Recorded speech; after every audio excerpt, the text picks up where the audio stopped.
오늘 우리에게 주시는 하나님의 말씀은 전도서 9장 1절에서 10절까지의 말씀입니다. 저와 여러분이 한 절씩 교독하도록 하겠습니다.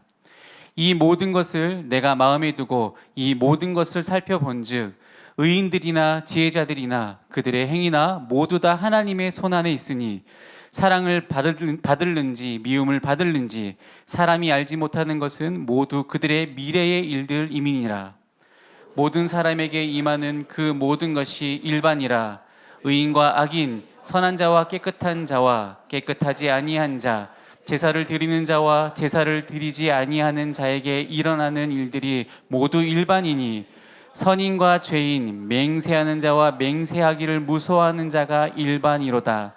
모든 사람의 결국은 일반이라. 이것은 해 아래에서 행해지는 모든 일 중에 악한 것이니 곧 인생의 마음에는 악이 가득하여 그들의 평생에 미친 마음을 품고 있다가 후에는 죽은 자들에게로 돌아가는 것이라.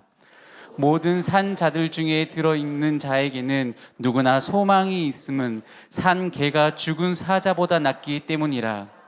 산 자들은 죽을 줄을 알되 죽은 자들은 아무것도 모르며 그들이 다시는 상을 받지 못하는 것은 그들의 이름이 잊어버린 바 됨이니라. 그들의 사랑과 미움과 시기도 없어진 지 오래이니 해 아래에서 행하는 모든 일 중에서 그들에게 돌아갈 몫은 영원히 없느니라. 너는 가서 기쁨으로 내 음식물을 먹고 즐거운 마음으로 내 포도주를 마실지어다. 이는 하나님이 내가 하는 일들을 벌써 기쁘게 받으셨음이니라. 내 의복을 항상 희게 하며 내 머리에 향 기름을 그치지 아니하도록 할지니라. 내 헛된 평생의 모든 날 곧 하나님이 해 아래에서 내게 주신 모든 헛된 날에 내가 사랑하는 아내와 함께 즐겁게 살지어다. 그것이 내가 평생에 해 아래에서 수고하고 얻은 내 몫이니라. 내 손이 이를 얻는 대로 힘을 다하여 할지어다. 내가 장차 들어갈 수월에는 일도 없고 계획도 없고 지식도 없고 지혜도 없음이니라. 아멘. 자리에 앉으시겠습니다. 이제 담임 목사님 나오셔서 감사하며 즐겁게 최선을 다해라는 제목으로 말씀 전해 주시겠습니다. 할렐루야. 순전한 교회 주일 예배에 참여하시는 여러분 모두를 주님의 이름으로 환영합니다. 내일이면 또 추석이잖아요. 우리 서로 반가운 모습으로 인사 나누겠습니다. 사랑하고 축복합니다. 행복한 추석 되세요. 예, 인사 나누실까요? 예. 지난주에 우리 성도님들 귀하게 다시 다 같이 특별헌금 해주셔서 저희가 필요한 기물들과 필요한 것들을 다 잘 살 수 있도록 딱 어떻게 보면 좀 딱 맞게 하나님께서 은혜를 주셔서 이렇게 귀하게 잘 채워졌습니다. 하나님께 감사드리고요. 또 함께 해주신 모든 성도님들께 감사드립니다. 또 새로운 곳으로 이제 이전하면 하나님이 하실 일들이 기대가 되는데 지금 공사가 많이 진행됐습니다. 본당은 이제 바닥 공사하고 나면 조명, 음향 들어오면 이제 다 됩니다. 그리고 다른 곳들도 이제 바닥, 벽면 그 칠하는 거 이렇게만 하면은 다 진행이 될 상황입니다. 이제 추석 연휴 끝나고 나면 마무리 작업을 하고 저희가 이사할 준비를 하게 되는데요. 이 모든 일들을 통해서 또 하나님이 우리에게 새롭게 일하실 일들을 기대하고 소망하는 마음이 있습니다.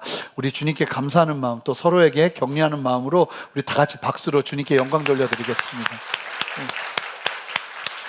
함께 기도하고 말씀 전하겠습니다. 하나님, 오늘 주님께서 주시는 이 말씀 온전히 누리며 주님 앞에 서고 싶습니다. 주님 말씀대로 우리가 인생을 이해하고 이 땅에서 주님이 기뻐하시는 삶 살아낼 수 있는 은혜를 더하여 주시옵소서. 감사드리며 예수 그리스도 이름으로 기도합니다. 아멘. 내일 이제 추석을 앞두고 아마 가족들을 많이 만나실 거예요. 가족들이 모이고 또 함께 모여서 이미 믿음의 걸음을 걸어내셨던 우리의 부모님들과 사랑하는 분들을 기억하고 또 하나님의 은혜를 되새기는 특별한 시간이 우리에게 펼쳐집니다. 그런데 이렇게 가족들이 모이다 보면 좋은 이야기들만 오고 가는 게 아니죠. 각자가 어떻게 살아야 하는가 하는 고민 속에 무거운 이야기들도 오고 가곤 할 겁니다. 뿐만 아니라 어떻게 보면 내가 예수님을 믿는데 이 가족들에게 정말 잘 사는 모습을 보여줘야 되는데 내 삶이 이게 본이 안 되는 건 아닌가 하는 어려움 속에 이 가족과의 만남이 무거우신 분들도 있으리라 생각됩니다. 아마 지금 다 힘든 시간을 보내고 있기 때문에 분명히 가족들끼리 이런 얘기 할 거예요. 야, 사는 게 왜 이렇게 힘드냐? 인생이 왜 이렇게 어려운 것이냐. 막 이러면서 뭐 나라 이야기도 할 테고 정치 이야기도 꽃을 피울 테고 우리 성도님들은 복음의 이야기만 꽃을 피우는 줄 믿습니다. 왜 이렇게 아멘이 적으세요? 근데 뭐 하여간 그런 얘기가 나올 거란 말입니다. 그런데 왜 이렇게 인생이 어렵고 힘든 것일까요? 여러분, 예수 잘 믿고 사는 데 있어서 정말 중요한 것 중에 하나가 인생을 잘 이해해야 됩니다. 하나님이 말씀하신 인생이 무엇인가? 하나님이 말씀하신 세상은 어떤 세상인가? 그리고 우리가 생각하는 이 길흉화복, 이것을 우리는 어떻게 이해하고 바라봐야 될 것인가 하는 부분들을 정말 잘 이해하는 게 필요합니다. 그런 면에서 전도서는 우리의 삶에 깊이 공감하고 도전하는 내용들을 담고 있습니다. 아시는 것처럼 전도서의 시작이 헛되고 헛되다. 여기서 헛되다는 단어가 히브리어 헤벨입니다. 이 헤벨이 어떤 뜻이냐면 이렇게 훅 잡았는데 실체인 줄 알고 잡았는데 손을 펴보니까 먼지, 숨, 후 불면 사라지는 이런 거를 헤벨이라고 그럽니다. 그러니까 헤벨은 공기, 숨, 먼지 이런 걸 헤벨이라고 그러는데 이 솔로몬이 전도서를 언제 쓰냐면 인생의 말미에 씁니다. 솔로몬은 아시는 것처럼 인생에 큰 실수들을 합니다. 많은 이방 그 왕들과 이 외교적인 연결을 위해서 결혼을 하면서 이 수많은 부인들을 두고 또 그 부인들이 우상숭배를 많이 가지고 옵니다. 이게 아주 안 좋은 이 이스라엘 전체에 안 좋은 영향력도 끼치게 되는데 감사하게도 이 솔로몬이 마지막 때에 돌아와서 하나님 앞에 쓴 책이 바로 이 전도서예요. 내가 인생 다 살아보니까 돈 다 가져보고 어마어마한 부가 있었거든요. 그럼 뭐 여자도 한둘이 아니잖아요. 부인이 한둘이 아니 수백 명이었습니다. 수백 명의 부인을 더 보고 쾌락을 위해서 인생을 살아봤는데 이 전도서의 시작 자체가 헛되더라는 거예요. 다 붙잡아 봤더니 이게 좋지 않을까? 이게 좋지 않을까? 다 붙잡아 봤더니 결국 내 손에 뭐가 있나 봤더니 먼지만 있더라는 거예요. 후 불면 사라지는 헤벨. 이러면서 이 삶이 무엇인가? 인생이 무엇인가를 깊이 하나님 앞에서 돌아보면서 주님의 진리를 전하고 있는 책이 바로 이 전도서입니다. 성도들은 세상을 잘 이해해야 됩니다. 예수 믿으면 어떤 삶을 살게 되는지를 분명하게 봐야 됩니다. 그런데 제가 목회 현장에서 보면 너무나 많은 성도님들이 인생을 제대로 이해하지 못하고 있어요. 성도의 삶 속에서 일어나는 어려움과 고난을 제대로 이해하지 못하고 있어요. 왜 우리에게 그런 일들이 일어나는지를 이해하지 못하고 그저 어떤 생각이 많냐면 하나님 잘 믿으면 그냥 항상 은혜가 있고 하나님 잘못 믿으면 벌 받고, 이게 좀 유치한 얘기 같지만 마음 깊은 곳에 다 이런 생각이 자리 잡고 있어요. 그래서 어려운 일이 일어나면 벌 받는 거 아닌가 생각하고 뭐 어떻게든 더 행복하게 살아보기 위해서 주님 앞에 매달리고. 그런데 오늘 본문을 보면 인생이 무엇인가를 이야기하는데 굉장히 충격적인 얘기를 합니다. 인생이 무엇인가를 이야기하는데 우리네 인생, 우리가 사는 세상을 어떻게 봐야 할 것인가, 하나님의 관점, 성경적 이해를 도전하고 있는 말씀이 오늘 본문에 담겨 있어요. 그래서 오늘 본문을 보시면 저는 그랬어요. 굉장히 충격적인 얘기를 해요. 인생은 원래 이런 거구나. 성도도 피할 수 없는 게 이런 거구나. 착한 사람도 피할 수 없는 게 이런 거구나. 이제 이런 정의들이 나오거든요. 그래서 내용들이 좀 중요하다 보니까 각 절마다 내용이 길어요. 그래서 읽다가 미궁 속으로 빠질 수 있습니다. 그래서 읽으면서 한 절 한 절 좀 보면서 그 의미를 좀 잘 살펴보고 싶은데, 오늘 본문은 먼저는 인생에 대해서 정의를 합니다. 세상에 대해서 정의를 합니다. 그리고 나서 감사하게도 그러면 우리는 그 세상을 믿는 자로 어떻게 살아야 될 것인가 세 가지로 도전을 합니다. 이게 세상과 우리의 차이예요. 근데 그 도전이 얼마나 실제적이고 얼마나 현실적인지 몰라요. 그래서 그 부분을 함께 살펴보면서 함께 은혜를 나누길 원하는데요. 먼저 우리의 인생을 향한 하나님의 정의를 한번 좀 보도록 하겠습니다. 함께 1절 말씀을 여러분 또박또박 함께 읽어주세요. 읽어주세요. 시작. 이 모든 것을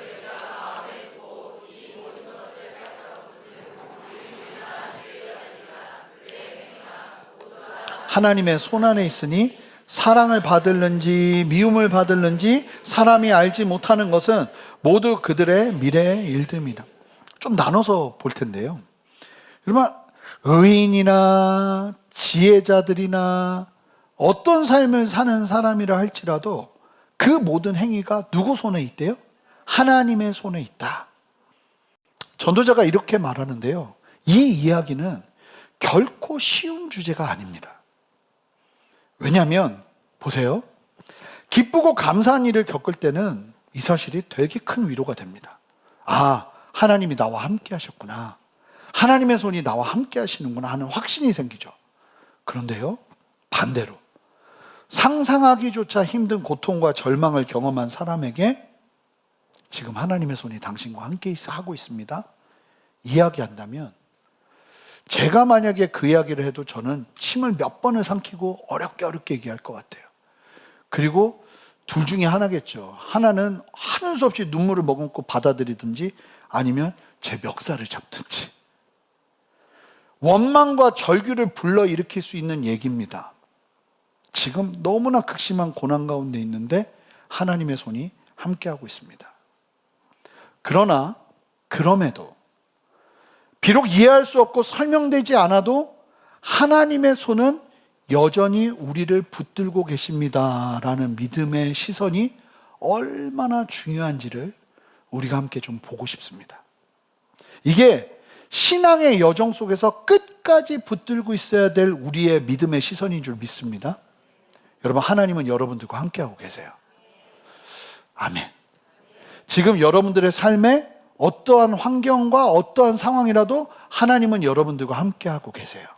믿으십니까? 이런 믿음, 언제나 하나님은 나의 하나님이시다, 하나님의 손안에 있다는 믿음이 왜 중요한지 다시 1절을 보시면 그 이유가 설명되는데요. 1절의 마지막에 이런 얘기가 있어요. 왜 하나님의 살아계심을 그렇게 분명하게 알고 있어야 되는가? 사람이 지금 모습은 힘들고 어려워도, 아니면 지금 모습은 너무나 잘 지내고 있어도 앞으로를 모르기 때문이래요.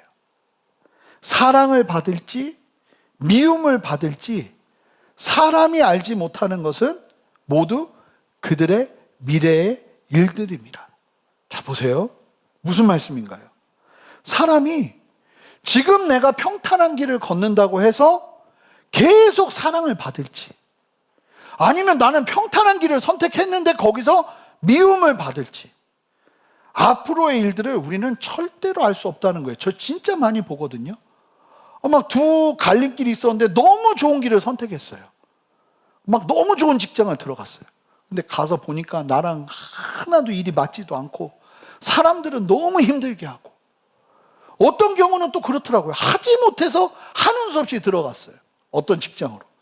그런데 그 직장에서 오히려 나랑 너무 잘 맞고 하나님이 이래서 나를 부르셨나 봐요, 막 이런 이야기를 하는 경우들도 너무 많이 보는 거예요. 인생은 복불복인 것 같아요. 진짜로 이게 믿음 없는 고백이 아니라 원래가 인생은 복불복이다. 사실은 결혼도 좀 그런 면이 없지 않아 있습니다. 이 사람이 막 너무 좋아서 이런 줄 알고 결혼했더니 호랑이가 거기 계시고, 호랑이인 줄 알고 봤더니 너무나 상냥한 토끼인 것이고, 이게 살아봐야 아는 거잖아요. 저는 토끼와 살고 있습니다. 명절이고 제가 살아야 돼요.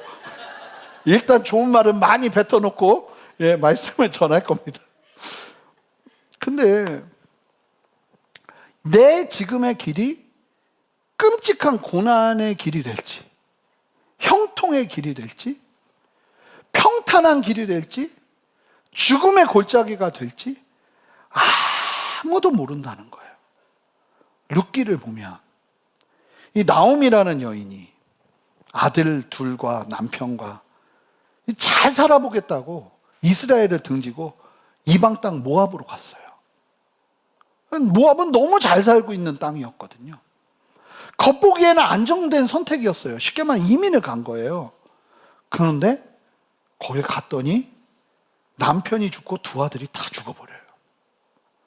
거기가 약속의 땅이 아니라 은혜의 땅이 아니라 저주의 땅이 돼버린 거예요.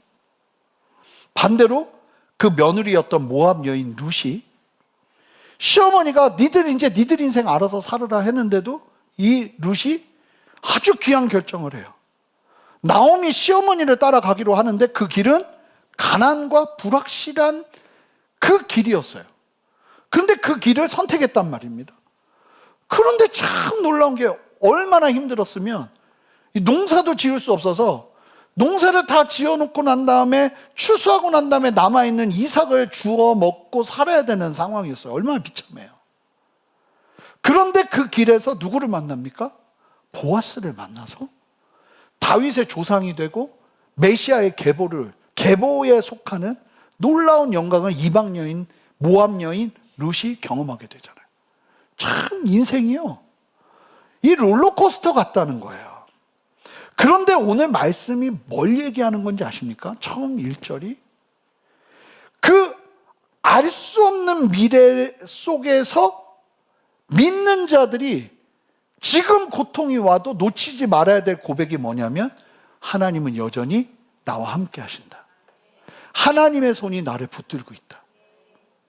여러분, 더 분명한 도전을 좀 하고 싶은데요, 오늘 말씀은요. 여러분, 미래를 알 수 없는 우리가 현재의 당한 상황을 변함없이 그 상황 속에서 붙잡아야 되는 진리가 뭐냐면 모든 것이 하나님의 손에 있습니다. 하나님의 주권 아래에 있습니다. 여러분, 이 믿음의 선포와 고백이 불완전한 우리의 미래를 책임지는 줄 믿습니다. 그래서요, 여러분들의 가정이 지금 막 어려우세요? 관계가 깨어져 있고, 여러분 거기서 부단하게 놓치지 말고 붙잡고 있어야 되는 믿음의 고백이 뭔지 아세요? 하나님은 여전히 우리 가정을 붙들고 계십니다. 절대로 놓치지 말아야 되는 거예요. 하나님은 여전히 우리의 가정을 지키고 계세요. 믿으십니까? 여러분, 교회도 마찬가지예요. 하나님이 여전히 우리 교회를 붙들고 계세요. 하나님이 여전히 내 인생을 붙들고 계세요. 나라에 대한 시각도 다양하죠. 지금 사실은 어려운 게 사실이에요. 여러분, 그때 믿는 자들은 마치 하나님이 이 나라를 버리신 것처럼 생각하고 나가면 안 돼요. 어떤 상황에서도 하나님은 여전히 이 나라를 붙들고 계심을 고백하는 믿음의 고백 속에서 하나님은 여전히 우리의 알 수 없는 미래를 끌고 가신다고 저는 믿어요. 그 믿음이 너무 필요한 거예요. 여러분, 지금 이 모든 상황 속에서 가족들과 함께 모여서 여러분 뭐 해야 되는지 아세요? 하나님은 그래도 우리 가정을 붙들고 계셔. 하나님은 그래도 우리 집안을 붙들고 계셔.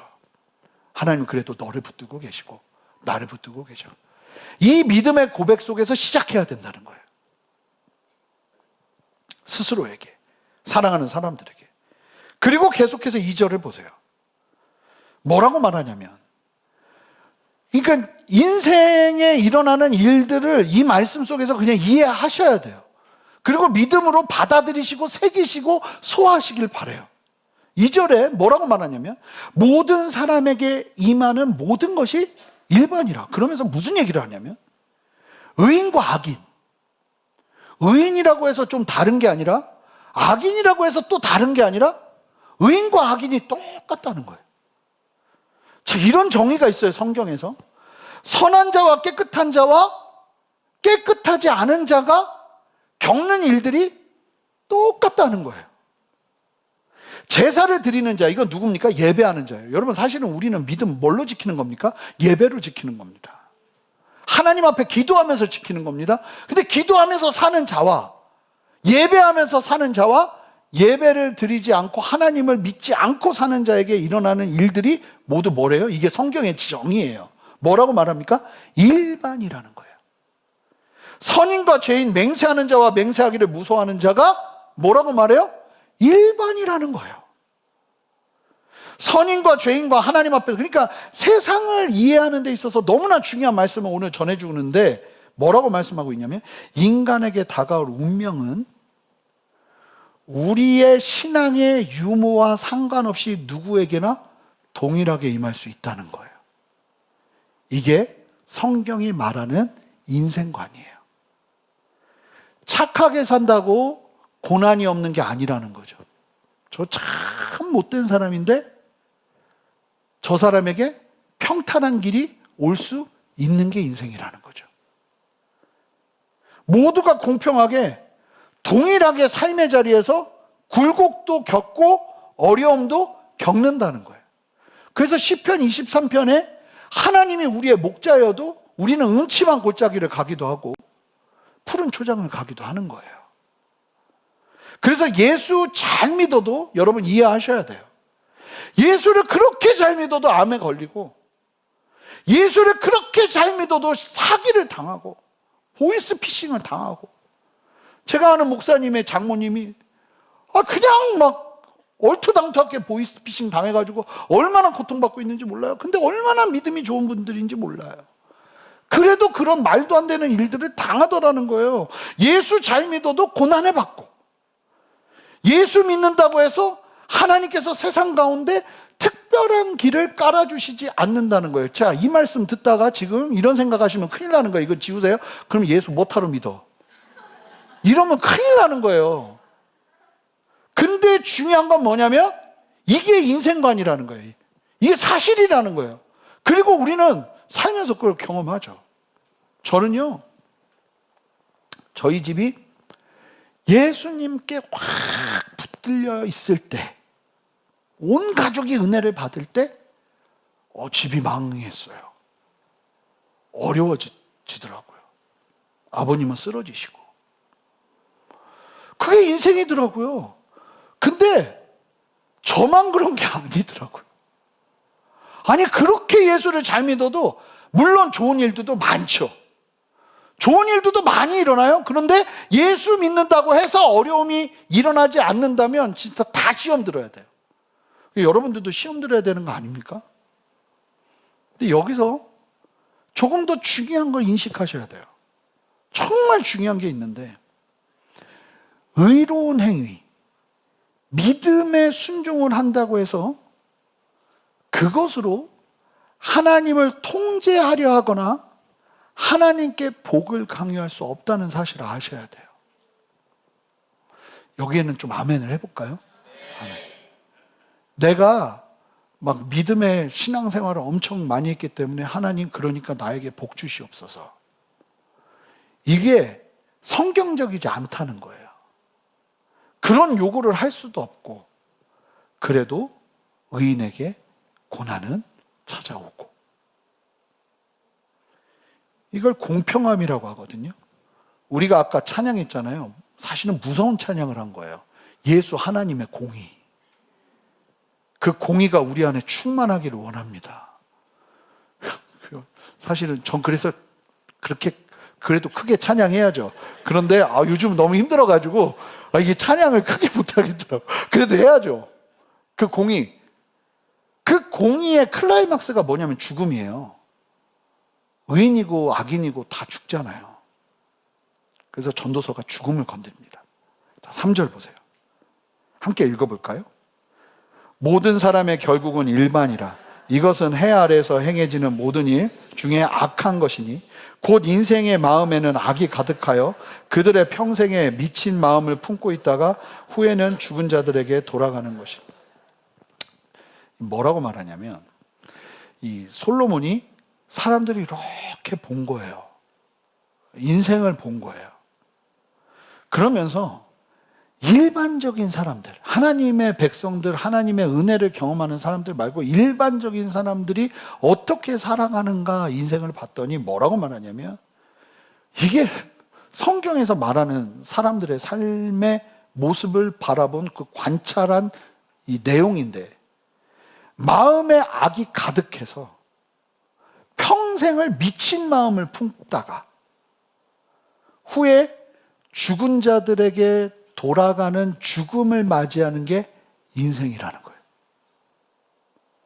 여러분, 이게 세상이에요. 사람들이요, 원래가 옛날부터 미쳐 돌아간 거예요.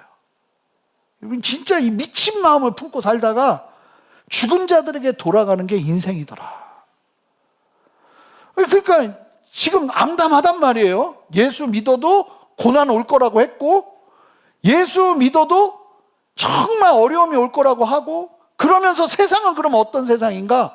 모두가 악이 가득하여 평생 미친 마음을 품고 살다가 죽은 자들에게 돌아가는 게 인생이라고 이야기하고 있는데, 그러면 그 세상을 우리는 어떻게 살아가야 되는가? 감사하게도 오늘 이 진리가 세 가지를 도전합니다. 우리는 이렇게 살아야 된다. 우리는 다르게 살아야 된다. 우리는 그 똑같은 세상을 고난을 겪는다 할지라도, 어려움이 온다 할지라도, 심지어는 평탄한 길을 걷는다 할지라도 우리는 이런 인생을 살아야 된다 하면서 세 가지를 도전해요. 이 세 가지를요, 여러분 가족들과 사랑하는 사람들에게 나누세요. 얘기해 줘야 돼요. 우리 이렇게 살아야 된다고. 모두가 피할 수 없는 죽음, 모두가 피할 수 없는 고난, 이 가운데 삶을 살아가는 우리들이 해야 될 세 가지, 그 중에 하나, 첫 번째.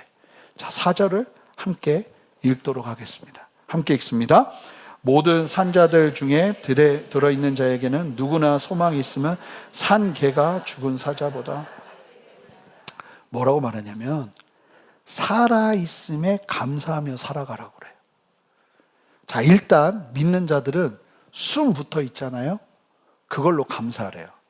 왜냐면 그 의미를 잘 살펴볼 필요가 있어요. 이거 그냥 알면 그냥 살아있다는 걸로 소망을 품어라인 줄 아는데, 여기서 산자에게는 소망이 있다고 말하는 이 소망이라는 단어의 어근을 살펴보면, 어원을 살펴보면 밧줄 끈이라는 게 의미가 있어요. 그러니까 이 산자에게는 밧줄 끈이 있다는 거예요. 누구하고 연결된 끈이요?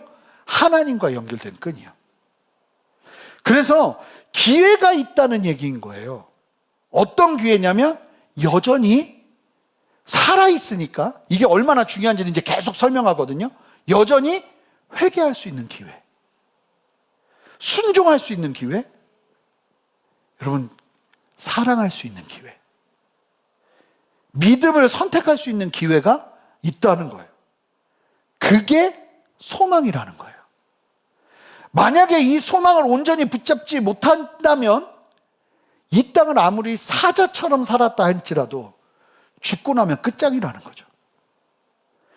아무리 개처럼 산다 할지라도 그 인생에 이 소망이 있다면 그 소망이 있는 그 인생은 사자처럼 산 사람보다 낫다는 거예요. 살아있다는 것은 여러분 다른 게 아니라 여전히 나를 향해 기회를 주고 계시는 하나님의 손이 있다는 걸 의미하는 거예요. 은혜의 가능성이, 그래서 5절 보세요. 산자들은 죽을 줄을 알되 죽은 자들은 아무것도 모르며 그들이 다시는 상을 받지 못하는 것은 그들의 이름이 잊어버린 바 됨이니라. 자, 이게 무슨 얘기인가요? 죽은 자들은 이 땅에서 소망, 믿음의 기회를 놓쳐버린 사람들에게는 죽고 나면요, 다시는 상도 보상의 기회도 없다는 거예요. 여러분, 하늘의 상급은요, 이 땅의 시간 속에서만 부어지는 은혜입니다. 이게 무슨 얘기냐면, 어제 토요 새벽 말씀에서도 선포가 됐는데요, 사두개인들이 예수님께 찾아와요. 사두개인들은 부활과 천사를 믿지 않았거든요. 이 로얄 패밀리들이었어요. 사두개인들은 당시에 친로마적인 성향을 갖고 있었고 잘 살고 있는 사람들이었어요. 근데 예수님이 막 성전 뒤엎고 막 난리를 피니까 이 사람들이 위협을 느끼고 예수님에게 아주 도전적인 질문을 하면서 찾아오는데, 부활에 관한 질문이었어요. 만약에 이제 부활에 관한 질문을 하는데 7명의 형제가 있는데, 이 형사 취수법이라는 게 있거든요. 이스라엘은 무슨 얘기냐면, 형이 만약에 죽으면 동생이 형수님을 책임져요. 아내로 맞이해야 돼요. 근데 어떤 짓궂은 질문을 하냐면, 사두개인들이 만약에 7형제가 있는데 7형제가 다 짜라라락 죽은 거예요. 그러니까 형수가 7명의 남편을 두다가 죽은 거예요. 그러면서 뭘 묻냐면, 부활하는 때에 그러면 그 여인은 누구 아내입니까? 묻는 거죠. 그때 예수님이 충격적인 얘기를 하시거든요. 부활하고 난 다음에는 가족 제도가 없다고 말씀하세요. 하나님과 우리가 이제 영적인 어떤 친밀함 속에서 우리는 그리스도의 신부로 서는 그 일들밖에 없다고 하면서 얘기를 하시면서 부활을 얘기하시는데, 부활은 천사처럼 우리의 몸이 변한다는 거예요. 그 영원토록 주님과 함께 이 땅을 살아낸다는 거예요. 그러니까 진짜 놀라운 게 뭐냐면 이제 거기는 죽음도 없어요. 그런데 그 놀라운 그 영생의 걸음을 어디서 결정하냐면 이 땅에서 우리가 무엇을 하느냐로 결정이 되는 거예요. 여러분, 영원을 본다면 이 땅에서 우리의 삶은 점과 같은 인생이에요. 여러분, 여기가 전부라고 여기지 마세요. 그 믿음이 분명하다면, 그러니까 얼마나 무서워요. 이 점과 같은 인생 속에서 무엇을 하느냐가 영원을 결정하니까. 6절을 좀 읽어볼까요? 함께 읽어보겠습니다. 그들의 사랑과 미움과 시기도 없어진 지 오래이니 해 아래서 행하는 모든 일 중에서 그들에게 돌아갈 몫은 영원히 없느니라. 죽은 자는 더 이상 이 세상 속에서 하나님의 뜻을 실행하거나 사람을 사랑할 기회조차도 없다는 거예요. 그러니까 이 땅에 있을 때가 유일한 기회라는 거죠. 그래서 살아있음에 감사하라는 거예요. 그래도 지금 이 말씀을 듣고 돌이킬 수 있는 기회, 하나님을 붙잡을 수 있는 기회가 있으니까. 지금이 하나님을 사랑하고 이웃을 사랑할 수 있는 마지막 시간이라는 거예요. 부활 후에는, 여러분 기억하세요. 부활 후에는 보상은 있지만 행동의 기회는 이 땅에서 뿐입니다. 그러므로 살아있는 자에게 소망이 있다는 말은 오늘 믿음 안에서 살아갈 기회가 주어져 있다는 선언인 거예요. 그렇다면 지금 내가 예수님 안에서 진리를 누리고 있다면 우리에게는 소망이 있는 거예요.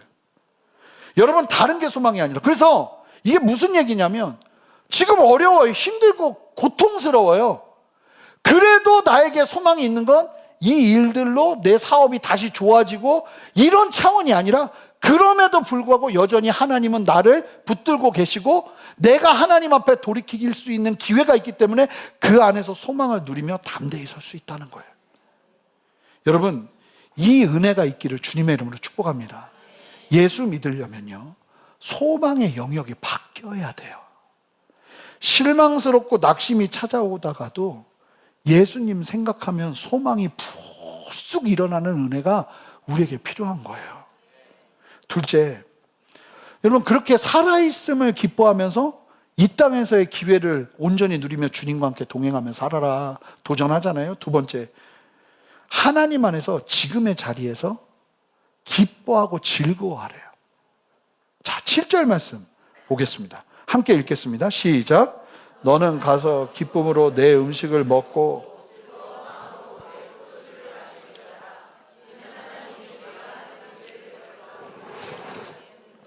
저는 이 말씀 읽다 깜짝 놀랐어요. 야, 내가 굉장히 성경적인 삶을 살고 있구나. 근데 여러분, 이 말씀은 쾌락주의적인 삶을 살라는 게 아니에요.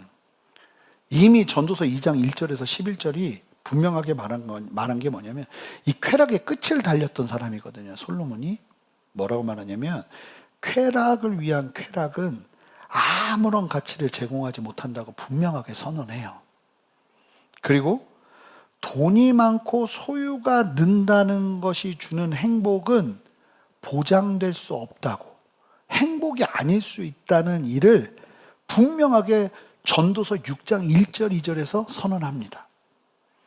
그런데 여기서 기뻐하고 즐거워하는 그 이유, 이 땅을 살아가라고 도전하는 내용이 뭐냐면, 여러분, 삶의 즐거움이 하나님으로부터 오는, 뭐라고 말해요? 하나님이 네가 하는 일들을 벌써 기쁘게 받으셨다고. 그러니까 하나님과 동행하는 그 삶 속에서 누리는 삶의 자리에서의 그 소소함들이 주는 기쁨과 즐거움을 회복하면서 이 땅 살아가라는 거예요. 이게 조금 더 묵상될 필요가 있어요. 요즘요, 제 삶을 보면 진짜 단순해요. 맨날 공사장을 그렇게 가요. 그리고 결정해야 될 일들이 많아서 여러 일들을 대하고, 그리고 요즘 사실은 좀 오해나 속상한 일들을 많이 당해요. 그래서 얼마 전에는 태어나서 처음이에요. 편두통이 그렇게 고통스러운 건지 몰랐어요. 막 타이레놀 2개를 먹어도 안 없어지더라고요. 막 아침에 일어나면 막 무거운 생각들이 막 많이 찾아오기도 하고. 제가 질문 드려볼게요. 제가 지금 사는 게 즐겁겠어요? 슬프겠어요? 너무 하시는 거 아니에요? 자, 즐겁겠어요? 슬프겠어요? 왜 이렇게 연결하지? 맞아요. 진짜로 이건 뭐 속일 필요가 없잖아요. 행복해요. 감사하고 즐거워요. 행복과 즐거움의 안정감은 일의 어떠함으로 주어지는 건 아닌 것 같아요. 내가 하나님과 함께 하고 있는 그 은혜 속에서 제대로 신앙의 심지만 심겨져 있다면, 편두통이 와도 어려운 생각들이 나를 차지해도 즐거워요. 행복할 수 있다는 거예요. 어떻게 그 기쁨과 즐거움을 회복하고 누리며 살 수 있을까? 자, 7절 다시 보세요. 너는 가서 기쁨으로 내 음식을 먹고 즐거운 마음으로 네 포도주를 마실지어다. 이게 또 술 마시라는 얘기로 들으시면 안 돼요. 음료수 얘기하는 거예요, 음료. 술은 취하지도 마시고 입에도 대지 마세요. 왜 아멘 안 하세요? 알아서 하세요. 네. 자, 놀랍게도 여러분 지금 막 너무 고난과 폭풍과 파도가 몰려오고 있는데 하나님의 도전은 그 상황 속에서 너 지금 먹고 있는 그 밥, 마시고 있는 음료, 네가 살아있음으로 네 주변에서 누릴 수 있는 그 소소한 즐거움들, 그거 놓치지 마, 이러고 계시는 거예요.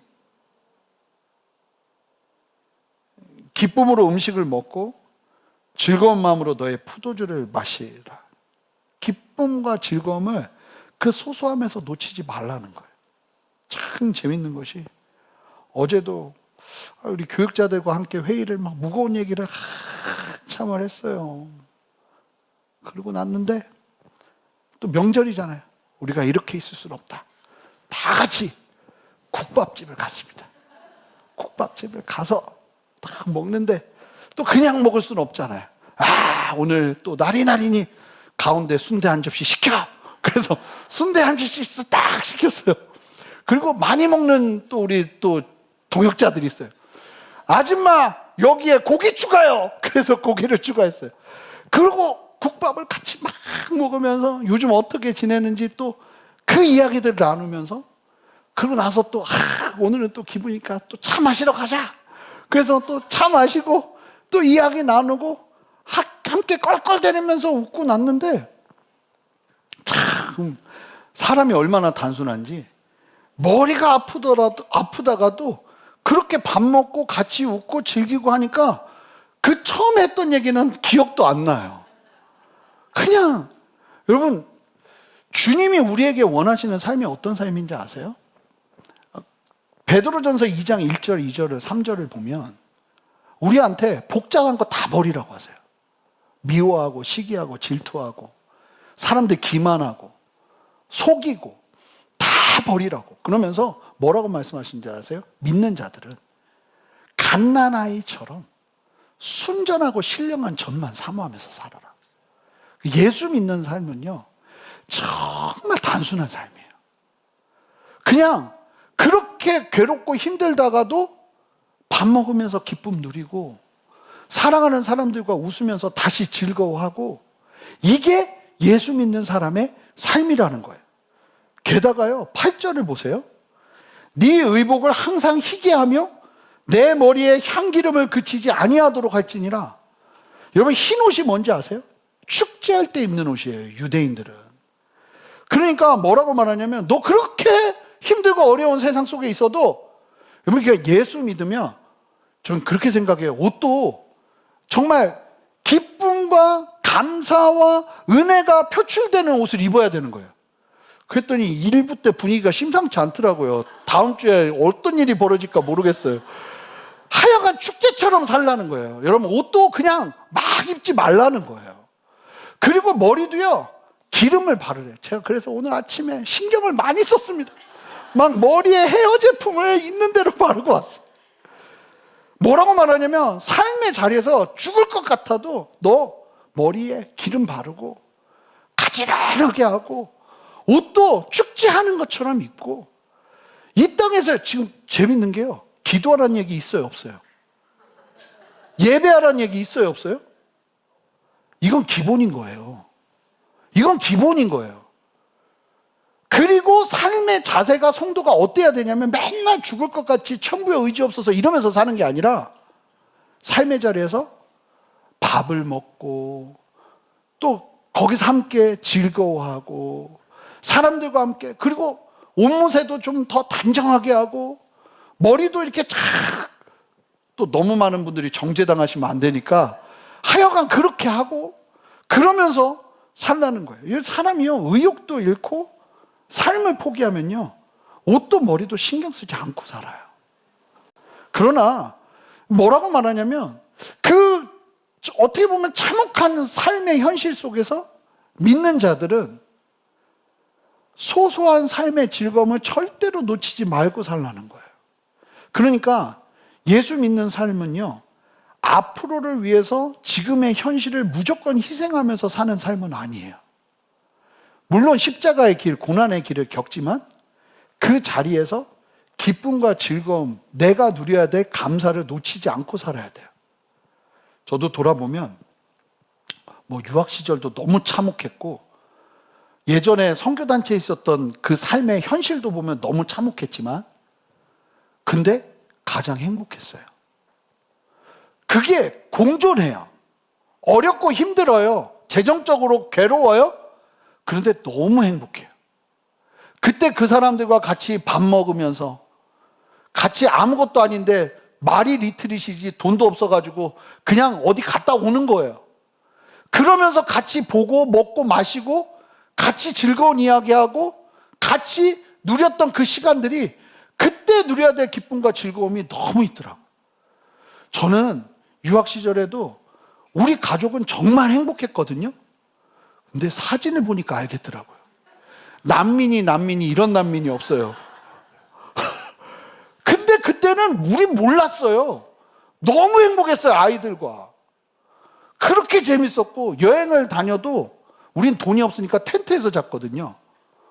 그때는 몰랐어요. 우리 텐트가 그렇게 꼬질꼬질했다는 걸. 사진을 보니까 알겠더라고요. 사진을 보니까. 근데요, 지금의 행복이 포기되어지는가? 아니라는 거예요, 여러분. 여러분들의 자리에서 지금 누려야 될 기쁨과 즐거움을 회복하세요. 하나님 안에서 여러분 사람들과의 관계 속에서 사랑하는 사람들, 심지어는 오늘 말씀의 그 다음 9절을 보면 더 놀라운 도전을 하는데 내 헛된 평생의 모든 날 곧 하나님이 해 아래서 내게 주신 모든 헛된 날에 다 헛된데 의미 있는 게 있다. 네가 사랑하는 아내와 함께 즐겁게 살지어다. 사랑하는 가족들과 사랑하는 사람들과 즐겁게 사는 것. 여러분 이게 하나님이 우리에게 바라시는 모습이라는 거죠.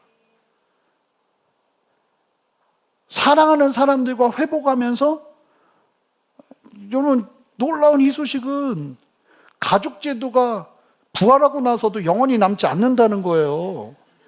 이 남편과 아내와 영원히 남편 아내로 살지 않는다는 거예요. 저는 너무 슬프지만 여러분들에게는 희소식일 수 있잖아요. 그러니까 이 땅에서는 그냥 순종하면서 살라는 거예요. 영혼을 바라보면서 참자, 인내하자. 여러분 사랑이에요, 그게. 고린도전서에서 사랑에 대해서 이야기하는데 사랑은 하면서 제일 많이 나오는 얘기가 사랑 다음에 제일 많이 나오는 얘기가 뭔지 아세요? 아니하며예요. 하지 말라고. 사랑은요, 상대방을 위해서 안 하는 게 느는 게 사랑인 거예요. 내가 아내를 위해서 안 하는 게 많아지는 게 사랑이지, 사랑한다고 하면서 내가 하고 싶은 것만 주구장창하면 그건 사랑이 아닌 거예요. 괴로움이지. 자녀를 위해서 내가 사랑한다고 하면서 자녀를 위해서 안 하는 게 없이 내가 하고 싶은 것만 한다면 그럼 깨어지는 거예요, 그 관계는. 이 땅 살면서 주님 주신 마음 가지고 하나님이 주신 기쁨이래잖아요. 그럼 회복해야죠. 이 땅 헛된 것 중에 자 보세요, 다 헛된데 아내 사랑하면서 살아라? 이건 헛되지 않다는 거예요. 사실은 제일 어려운 것 중에 하나거든요. 가까운 사람과 진정한 사랑을 유지하고 살아가는 것. 하나님께서 헛된 날들 속에서 기쁨을 누리라고 주시는 선물 같은 것이 부부관계, 먹고 마시는 것, 옷 입는 것, 머리 만지는 것. 참, 저는 이 하나님이 너무 좋은 거 있죠. 야, 예수 믿으면 그런 것들 즐거워하면서, 그러니까 십자가의 길이요, 순종의 길이고 눈물의 길인 건 맞아요. 그런데요, 잘 보세요. 사도행전에서도 그 모든 하나님의 사람들이 얼마나 감격적인 삶을 사는지. 여러분, 이 땅에서 누려야 되는 하나님이 나의 삶 가운데 주시는 소소한 기쁨과 즐거움들을 포기하시면 안 되는 거예요. 그리고 마지막으로 세 번째, 최선의 삶을 살아라. 자, 10절 보세요. 내 손의 일을 얻는 대로. 자, 어떤 일이냐면 내가 원하는 일이 아니라 그냥 내 손에 주어지는, 얻어지는 일들대로 최선을. 예수 믿는 사람은요, 그러니까 내가 뭐 6시간 일하게 돼 있어. 그것만큼 돈을 벌어야 돼. 사실은 이런 차원의 삶을 사는 건 우리랑 맞진 않아요. 내가 볼 때 열심히 해야 되는 상황은 최선을 다해서 일하고 최선을 다해서 걷는 게 예수 믿는 사람이어야 돼요. 여러분, 너무 세상 시스템에 굴복하며 사시면 안 돼요. 예수 믿는 사람은요, 내게 주어진 일을 최선을 다하는 거예요. 그러니까 우리가 어떤 일이 맞잖아요. 그러면 적어도 이 인식은 있어야 되는 거예요. 저 사람한테 일 맡기면 저 사람은 최선을 다해. 최선을 다해. 저희가 같이 일하는 업체가 더 퍼스트 펭귄이라는 업체인데 감동이 있어요. 뭐 하나 부탁하잖아요. 진짜 최선을 다해. 전 그런 업체 처음 봤어요. 진짜 최선을 다해. 그리고 갖고 오는 거 보면 아예요. 너무너무 고민을 많이 하는 적이 보여. 예수 믿는 사람들이거든요. 그런 감동이 있어야죠. 그러니까 보세요. 살아있음에 감사하면서 그 기회 놓치지 마라. 하나님 앞에 서는 기회. 그리고 너의 삶에서 네 주변의 그 소소한 것들 속에서 기쁨을 놓치지 마라.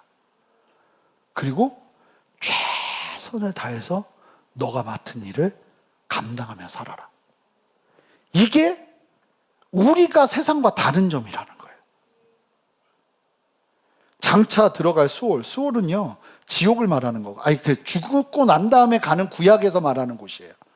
거기에는 일도 계획도 지식도 지혜도 없다. 그러니까 뭔가를 바꾸고 뭔가를 개선할 만한 일들이 일어나는 게 아니라는 거예요. 전혀 다른 곳이라는 거죠. 근데 그 곳을 가기 위해서 우리가 살아가야 될 삶의 모습이 이와 같아야 된다고 도전하고 있는 거예요. 자, 말씀을 정리하겠습니다. 허무하고 죽음을 향해 달려가는 인생의 의미는 하나님 안에서 세워질 때 하나님의 은혜 안에서 삶의 의미를 찾고 주변의 소소함 속에서 기쁨을 누리며 내게 맡겨진 일에 최선을 다할 때 우리의 삶은 달라지는 거예요. 여러분, 가족들이 혹시 예수 믿는데 왜 이런 거예요? 예수 믿는데 왜 어려운 거예요? 예수 믿는데 당신은 왜 그렇게 살고 있는 거예요? 그러면 그 손 꼭 붙잡고 말하세요. 원래 그래요. 원래 그런 거예요. 오해해서 그렇지 성경이 그런 거라고 얘기를 해요. 그런데 우리는 다른 게 있어요. 지금 내가 숨 쉬는 걸로 감사하면서 하나님 그래도 붙들 수 있는 기회가 있음을 바라보면서 사는 게 우리 인생이에요. 지금 내가 이렇게 같이 만나서 먹고 마시는 것으로 누리는 기쁨과 즐거움 놓치지 않는 게 하나님이 우리에게 바라시는 일이에요. 최선을 다해서 그래도 나는 내 삶을 살아낼 거예요. 여러분, 이 걸음을 걸으셔야 돼요. 이렇게 살아내야 되고 이렇게 설득해야 되는 거예요. 우리가 예수로 충만한 인생, 어떠한 모습과 상관없이 주님으로 충만한 인생 살아낼 수 있는 그 은혜의 걸음이 저와 여러분에게 있기를 주님의 이름으로 축복합니다. 함께 기도하겠습니다. 하나님, 오늘 말씀 기억하며 주님 앞에 우리 모두가 담대히 서기를 원합니다. 인생을 이해하기를 원하고 내 삶 속에서 이 세 가지를 놓치지 않기를 원합니다. 살아있음에 지금도 내가 회개할 수 있고 지금도 내가 주님을 붙들 수 있음에 나의 일에 어떠함이 아니라 믿음만으로 믿음을 붙잡을 수 있음에 감사하면서 하나님 이 땅을 살아내는 은혜, 내 삶의 자리에 나에게 주어진 사랑하는 사람들, 함께하는 사람들, 함께하는 시간들의 그 소소함 속에서 감사함을 누리는 은혜, 그리고 인생 속에서 내게 주어진 일들을 최선을 다하는 은혜, 그 은혜가 내 삶 가운데 온전히 회복될 수 있도록 은혜 베풀어 주시옵소서. 가족들과의 깨어진 관계가 있습니까? 하나님은 회복의 하나님이신 줄 믿습니다. 우리 모두를 회복시켜 주시옵소서. 감사드리며 예수 그리스도 이름으로 기도합니다. 아멘. 우리 다 같이 일어서시겠습니다. 우리 함께 충만 찬양할 텐데, 무명이어도 공허하지 않은 것은 예수 안에 난 만족함이라. 가난하여도 부족하지 않은 것은 예수 안에 오직 나는 부요함이라. 아멘입니까? 고난 중에도 견뎌낼 수 있는 것은 주의 계획 믿기 때문이라. 실패하여도 일어설 수 있는 것은 예수 안에 승리함이라. 내 몸이 약해도 낙심하지 않는 것은 예수 안에 난 완전함이라. 화려한 세상 부럽지 않은 것은 난 예수로 충만함이라. 아멘입니다. 그 믿음의 고백으로 주님 앞에 나아갑시다. 함께 고백하겠습니다. 이어도 공허하지 않은 것은 예수 안에 난 만족함. 고백하세요. 가난하여도 부족하지 않은 것은 예수 안에 오직 나는 부요함이라. 고난 중에도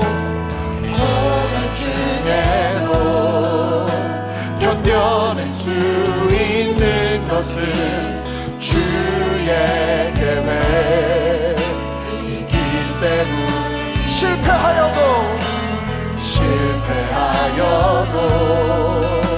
일어설 수 있는 것은 예수 안에 오직 나는 승리함이라. 여러분 믿음을 세우세요. 난 예수로 충만하네. 난 예수로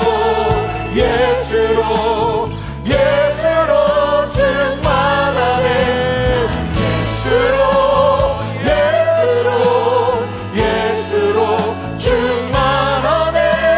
영원한 왕 내 안에 살아계시. 우리 2절 다시 한번 고백합니다. 고난 중에도 견뎌낼 수 있는 것은 주의 계획이기 때문. 여러분 믿음으로 선포하세요. 실패하여도 일어설 수 있는 것은 예수 안에 오직 나는 승리함이라. 우리 함께 선포합시다. 난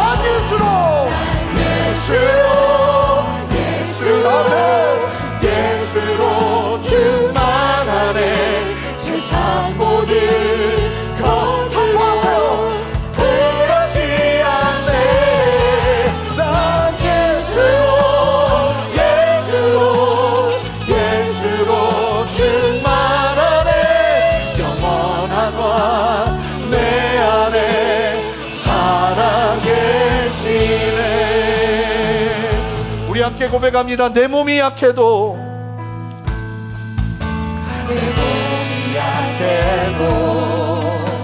낙심하지 않는 것은 예수 안에 난 완전한. 여러분 선포하세요. 화려한 세상 부럽지 않은 것은 난 예수로 충만하. 우리 다 같이 두 손을 높이 들고 선포합시다. 난 예수로 충만하네. 세상 모든 불파도 두렵지 않네. 난 예수로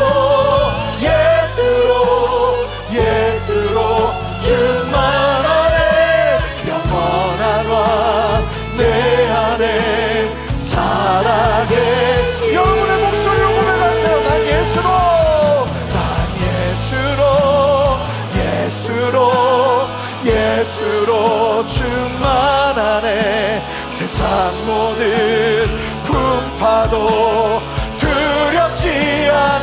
아멘 아멘. 예수로 충만하네. 영원한 왕 내 안에 살아계시네. 여러분 함께 먼저 우리 함께 믿음으로 선포합시다. 하나님의 손이 내 인생 가운데 있습니다. 하나님의 손이 나의 가정 가운데 있습니다. 하나님의 손이 교회에 있습니다. 하나님의 손이 이 대한민국 위에 있습니다. 하나님은 여전히 붙들고 계십니다. 하나님, 내가 이 믿음 놓지 않기를 원합니다. 하나님, 이 믿음의 선포대로 주여 붙잡아 주시옵소서. 주여 붙들어 주시옵소서. 함께 두 손을 들고 여러분 간절히 기도합시다. 주님의 이름 한번 부르며 기도합니다. 주여. 난 예수로 우리 안에 충만한 주의 은혜로 채워주시옵소서.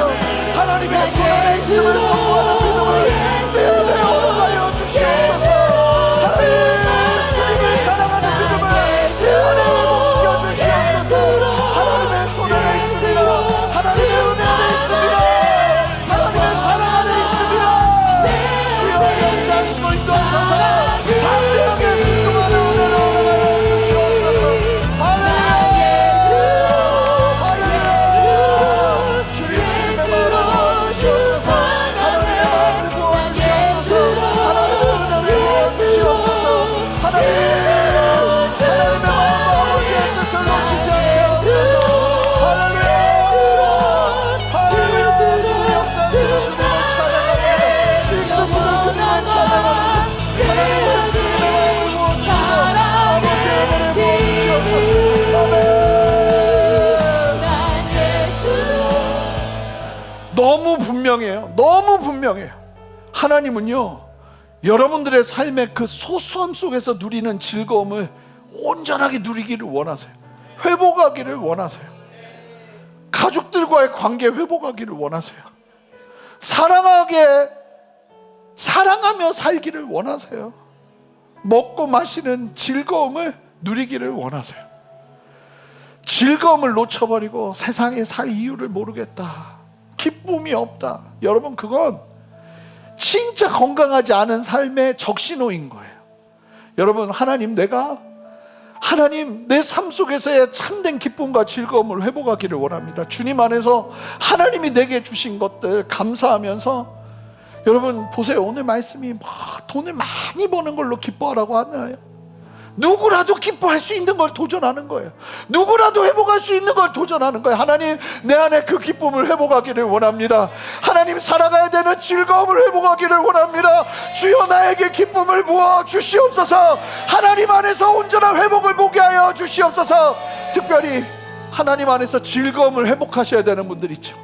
기쁨과 행복을 회복하셔야 되는 분들 있죠. 그분들은 두 손을 드시기 바랍니다. 이 시간 기도할 텐데, 하나님, 내게 하늘의 기쁨을 허락하여 주시옵소서. 삶의 자리에서도 누려야 되는 이 기쁨과 감사를 놓치지 않게 하여 주시옵소서. 함께 주님의 이름 한번 간절히 부르며 기도합니다. 주여. 하나님 역사하시는 주님을 찬양하고, 하나님 이름의 부심 함께 하여 주셔서 하나님의 말씀과 아버지의 뜻을 따라 순종하며 나아가는 은혜를 허락하여 주시옵소서. 성령의 말씀하여 주시고 아버지의 은혜로 채워주시고 주님 바라보며 믿음으로 담대하게 서는 은혜를 허락하여 주시옵소서. 성령이여, 우리 안에 충만하게 말씀하여 주시옵소서. 하나님 은혜를 보내주셔서 최선을 다하는 걸음, 최선을 다하는 믿음의 걸음이 내 안에 있을 수 있도록 주여 역사하여 주시고, 하나님 기쁨이 회복될지어다, 감사가 회복될지어다, 하나님을 향한 믿음이 회복될지어다. 하나님의 은혜 안에서 담대하게 삶의 기쁨과 즐거움과 행복을 누릴지어다. 하나님 역사하셔서 나의 삶의 자리에서 그 소소한 기쁨을 놓치지 않게 하여 주시옵소서. 작은 것에 기뻐할 줄 알고, 작은 것에 감사할 줄 알고, 작은 것에서 평안과 행복을 누리며 주님 앞에 서는 참된 은혜의 회복이 내 안에 있어지기를 원합니다. 주여 역사하여 주시옵소서. 하나님 은혜 베풀어 주시옵소서. 하나님 은혜 베푸시옵소서. 하나님 최선을 다하게 하옵소서. 하나님 역사하여 주시옵소서. 아멘. 아멘.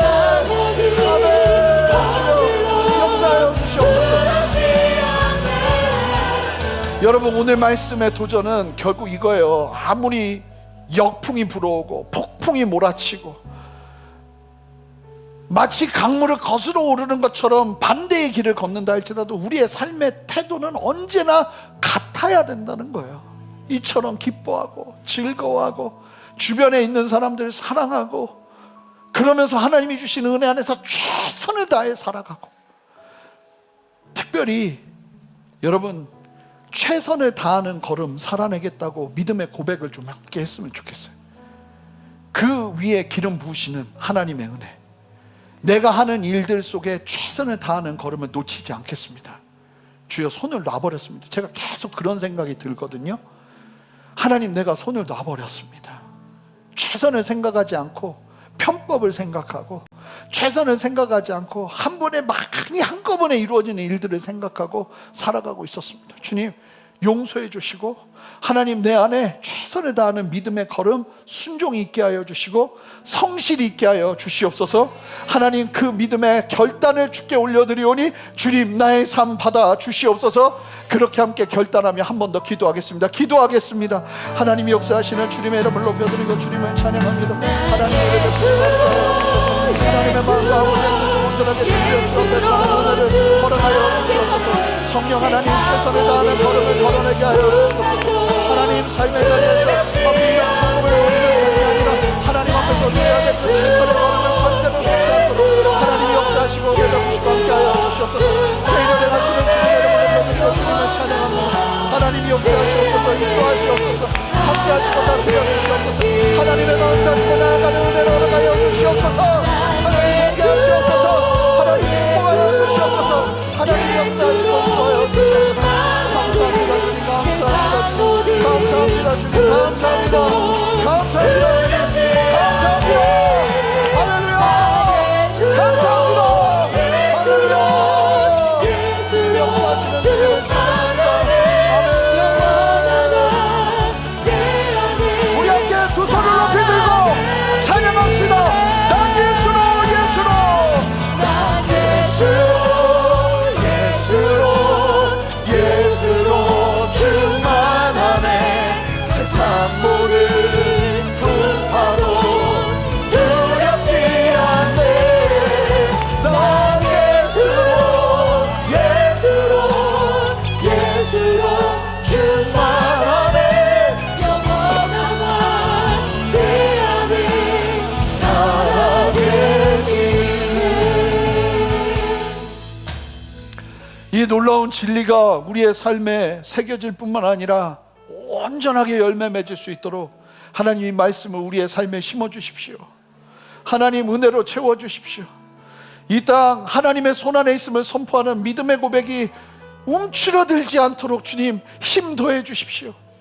최선을 다해서 살아가는 삶뿐만 아니라 삶의 자리에서 놓쳤던 기쁨과 즐거움을 회복할 수 있는 은혜를 허락하여 주시옵소서.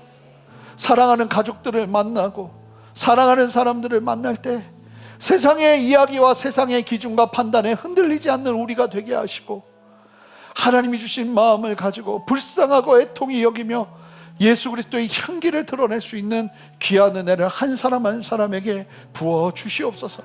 오늘도 우리의 예배를 통해 말씀하시고 영광 받으시며 말씀을 살아내게 하시는 주님을 찬양하며 예수 그리스도 이름으로 기도합니다. 아멘.